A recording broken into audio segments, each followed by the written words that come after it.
Olá, meu nome é Tássia, sou professora de língua portuguesa e hoje nós vamos aprender regência verbal. Bom, para nós sabermos sobre regência verbal, nós temos que nos lembrar bem de preposição, verbo transitivo direto, verbo transitivo indireto, verbos intransitivos, objeto direto e objeto indireto. Regência verbal é a maneira como o verbo se relaciona com os seus complementos. No caso aí, os complementos são os meus objetos. Há verbos que admitem mais de uma regência sem que o sentido seja alterado. Exemplos: aquele homem não esquecia os favores recebidos.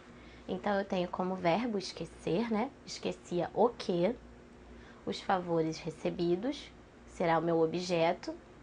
E esse verbo aí é verbo transitivo direto, porque eu não tenho uma preposição, logo o meu objeto também vai ser direto, né? Então eu vou ter objeto direto.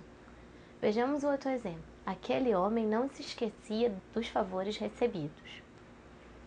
Então agora eu tenho o verbo novamente esquecer, só que entre o verbo e o objeto agora eu tenho a preposição, né? Dois. Então o verbo esquecer aí, por causa da preposição, passa a ser um verbo transitivo indireto, né? Esquecia de quê? Dos favores recebidos, objeto indireto. Veja que no primeiro exemplo, esquecer era um verbo transitivo direto e no segundo exemplo, esquecer é um verbo transitivo indireto.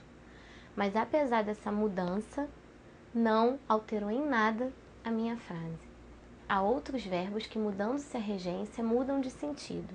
Então, lá atrás, né, no outro slide, nós vimos que apesar dos verbos, um no primeiro exemplo ser transitivo direto e outro no segundo exemplo ser transitivo indireto, o sentido do verbo não mudou.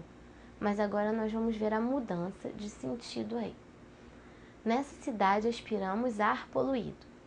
Nessa cidade aspiramos o quê? Né? Então, verbo transitivo direto.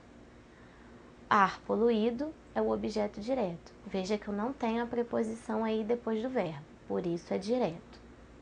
Agora no segundo exemplo, eles aspiram a um mês de férias. Eles aspiram a quê? Agora eu tenho a preposição a um mês de férias.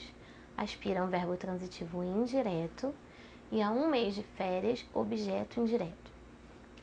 Veja que no primeiro exemplo, aspirar não tem o mesmo sentido que no segundo exemplo. No primeiro exemplo, o verbo aspirar aí tem o significado de sorver. Então, é como se fosse, nessa cidade, sorvermos ar poluído.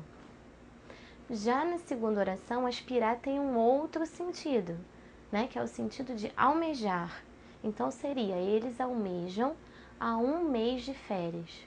Então, aí, como eu tenho a mudança de sentido, né? Eu tenho o mesmo verbo com sentidos diferentes. Então, agora nós vamos ver a regência de alguns verbos. Claro que existem vários verbos, né? Mas nós vamos ver aí dos principais. Agradar. Então, o verbo agradar, ele aparece como transitivo indireto, seguido de preposição a. Então, olha o meu exemplo. O desfile de modas agradou ao público. Então, quando eu tenho o verbo agradar e depois dele eu tenho a preposição a, né? Que está ali juntinho do o, ao público, eu tenho o verbo transitivo indireto. Agora, o verbo agradar é usado como transitivo direto no sentido de contentar, fazer carinho. Então, olha o meu exemplo. A garotinha ficou agradando o cachorrinho por horas. Então, aí é no sentido quê? Dela ficar fazendo carinho, né? No seu cachorro. Então, quando ele tem esse sentido de fazer carinho ou contentar, ele é um verbo transitivo direto, né? Vejamos até pela pergunta. A garotinha ficou agradando o quê, né? O cachorrinho por horas. Depois do meu verbo agradar aí, nem preposição eu tenho. Então, verbo transitivo direto. Vejamos como fica então o verbo agradar no nosso esquema.